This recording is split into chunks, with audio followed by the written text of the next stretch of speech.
Kozhikode railway സ്റ്റേഷനിലെ രണ്ടാം പ്ലാറ്റ്ഫോമിന്റെ മേൽക്കൂരയും ഗോപുരവും ഭാഗികമായി തകർന്നു വീണു. അപകടത്തെ തുടർന്ന് ട്രെയിൻ ഗതാഗതം തടസ്സപ്പെട്ടു. മിക്ക ട്രെയിനുകളുടെയും സമയം പുനഃക്രമീകരിച്ചു. കോഴിക്കോട് റെയിൽവേ സ്റ്റേഷനിൽ 4-ാം പ്ലാറ്റ്ഫോമിലൂടെ മാത്രമാണ് ഇപ്പോൾ ട്രെയിൻ കടത്തിവിടുന്നത്. അപകടത്തിന് കാരണം പൈലിംഗ് പ്രവൃത്തിയും ഉദ്യോഗസ്ഥരുടെ അനാസ്ഥയുമാണെന്നാണ് ആരോപണമുയരുന്നത്.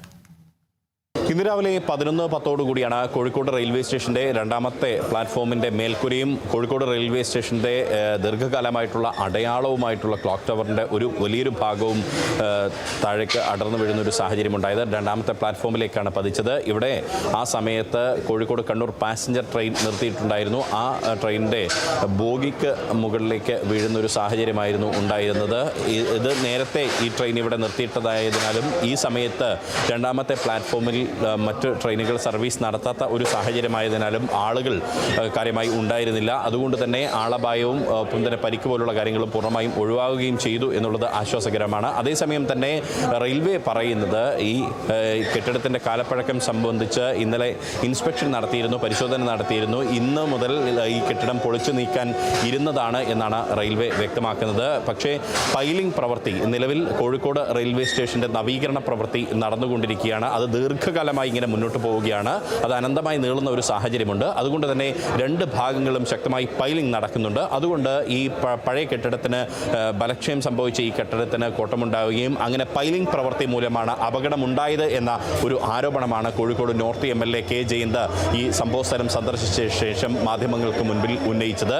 ഈ വർഷം ഏറ്റവും ദുർബലമായ കാലാവസ്ഥയായതുകൊണ്ടാണ് ഉണ്ടായത്. അപ്പോൾ ഇന്നലെ ഇൻസ്പെക്ട് ചെയ്തു എന്ന് പറഞ്ഞതിൽ തന്നെ അതിനകത്തിപ്പോൾ നമ്മളൊരു ഇൻസ്പെക്ട് ചെയ്തു, ഇന്ന് പൊളിക്കാനിരുന്ന സ്ഥലത്ത് എങ്ങനെയാണ് ട്രെയിൻ ഞാൻ പറഞ്ഞു വരുന്ന അതാണ്. ഇതൊക്കെ നമ്മൾ ഇത്തരം സന്ദർഭങ്ങളിൽ ഇതിനകത്തൊന്നും മറ്റു തലത്തിൽ പറയണത് ശരിയല്ല എന്നുള്ളതുകൊണ്ടാണ് ഒക്കത്തിൽ നിന്നും നമ്മൾ മാറി നിന്ന് സംസാരിക്കുന്നത്.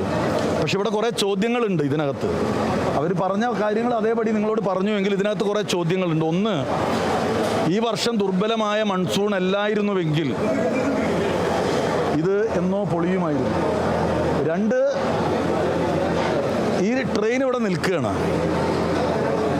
ഇന്ന് രാവിലെ പൊളിക്കാൻ വെച്ച ഒരിടത്ത് ഇങ്ങനെ ട്രെയിൻ നിർത്തുക എന്ന് പറയുന്നത് ഇതൊക്കെ കൂടുതൽ അന്വേഷണത്തിലേക്ക് പോകേണ്ട കാര്യങ്ങളുണ്ട് ഇതിനകത്ത്.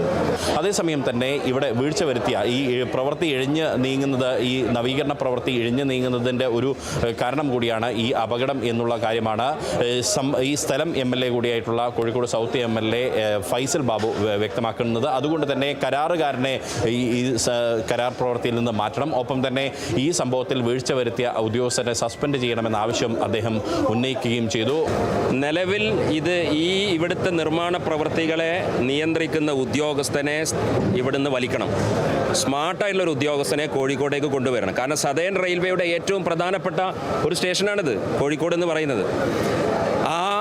അവിടെ ഇത്തരം ഉഴപ്പിപ്പോകുന്ന കരാറുകാരെ അല്ലെങ്കിൽ ഇതിൻ്റെ നിർമ്മാണ പ്രവൃത്തി ചെയ്യുന്ന ആളുകളെ അത് വീഴുന്ന സമയത്ത് അതിങ്ങനെ കണ്ടു നിന്നതിന് ന്യായം പറയുന്ന ഉദ്യോഗസ്ഥന്മാരല്ല ഇവിടെ വേണ്ടത്. അതുകൊണ്ട് സതേൺ റെയിൽവേ കോഴിക്കോട്ടെ ഇതിന് ബന്ധപ്പെട്ട ഉദ്യോഗസ്ഥരെ മുഴുവൻ ഇവിടെ നിന്ന് സസ്പെൻഷൻ കൊടുത്ത് വളരെ പെട്ടെന്ന് ഇവിടെ നിന്ന് ടെർമിനേറ്റ് ചെയ്യണം.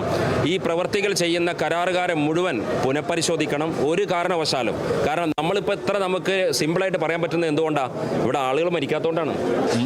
മറ്റൊന്ന്, പ്രധാനമായിട്ടും ബേപ്പൂർ MLA ആയ PA മുഹമ്മദ് റിയാസും ഈ സംഭവസ്ഥലം സന്ദർശിച്ചിരുന്നു. അദ്ദേഹം ആവശ്യപ്പെട്ടത് സമാനമായ രീതിയിൽ കേരളത്തിലെ റെയിൽവേ സ്റ്റേഷനിലുള്ള അത്തരം പഴക്കം ചെന്ന കെട്ടിടങ്ങൾ മാറ്റാനുള്ള നടപടി സ്വീകരിക്കണം എന്നുള്ളതാണ്. ഓഡിറ്റിംഗ് നടത്തി നടപടി സ്വീകരിക്കണം എന്നുള്ളതാണ് PA മുഹമ്മദ് റിയാസ് ആവശ്യപ്പെട്ടത്. അതേസമയം തന്നെ ഈ സംഭവത്തിൽ ഉദ്യോഗസ്ഥ തലത്തിൽ വീഴ്ചയുണ്ടായോ എന്നുള്ളത് പരിശോധിക്കണമെന്ന് BJPയും ആവശ്യപ്പെട്ടിട്ടുണ്ട്. ഈ നവീകരണ പ്രവൃത്തിക്ക് നേതൃത്വം കൊടുക്കുന്ന, മേൽനോട്ടം വഹിക്കുന്ന സുരേഷ് ഗോപിക്കും ഈ വിവരങ്ങൾ കൈമാറി. അതിൻ്റെ അടിസ്ഥാനത്തിൽ തന്നെ പാലക്കാട് ഡിവിഷൻ DRMനോട് വിശദമായ റിപ്പോർട്ടിന് ആവശ്യപ്പെട്ടിട്ടുണ്ട്. എന്തായാലും ഈ കെട്ടിടാവശിഷ്ടങ്ങൾ നീക്കാനും ഒപ്പം തന്നെ രണ്ടാമത്തെ പ്ലാറ്റ്ഫോമിൻ്റെ മേൽക്കൂരി അടക്കമുള്ള കാര്യങ്ങൾ പുനഃക്രമീകരിക്കാനും ഈ ബാക്കി നിൽക്കുന്ന ക്ലോക്ക് ടവറിൻ്റെ അവശിഷ്ടങ്ങളടക്കം നീക്കി ബാക്കിയുള്ള ഭാഗം കൂടി പൊളിച്ചു നീക്കി പുതിയത് നിർമ്മിക്കാനുമുള്ള നടപടികൾ റെയിൽവേ അധികൃതരുടെ ഭാഗത്തു നിന്നും തുടങ്ങിയിട്ടുണ്ട്. ട്രെയിൻ ഗതാഗതവും പുനഃക്രമീകരിച്ചിട്ടുണ്ട്. ഇതിൻ്റെ ഭാഗമായി ജനശതാബ്ദി ഇന്ന് ഉച്ചയ്ക്ക് 1:50 കല്ലായി റെയിൽവേ സ്റ്റേഷനിൽ നിന്നാണ് കോഴിക്കോട് കോഴിക്കോട് നിന്ന് പുറപ്പെടേണ്ടുന്ന ജനശതാബ്ദി 1:50 കല്ലായി റെയിൽവേ സ്റ്റേഷനിൽ നിന്നാണ് പുറപ്പെട്ടത്. മാത്രമല്ല ഉച്ചശേഷം പുറപ്പെടേണ്ടിയിരുന്ന ഈ ബാംഗ്ലൂർ കാലിക്കറ്റ് എക്സ്പ്രസ് അത് യശ്വന്തപുര അത് വെസ്റ്റ് ഹില്ലിൽ നിന്നാണ് പുറപ്പെടുന്ന ഒരു സാഹചര്യമുണ്ടായത്. അവിടെ ആളുകളെ ഇറക്കി പിന്നീട് അവിടെ നിന്ന് തിരിച്ച് സർവീസ് നടത്തുന്ന ഒരു ക്രമീകരണമാണ് ഏർപ്പെടുത്തിയിട്ടുള്ളത്. മറ്റ് ട്രെയിനുകളുടെ സമയവും പുനഃക്രമീകരിക്കുന്ന രീതിയിലേക്ക് കാര്യങ്ങൾ ഏർപ്പെടുത്തിയിട്ടുണ്ട്. Riyas KMR, Kerala vision news, Kozhikode.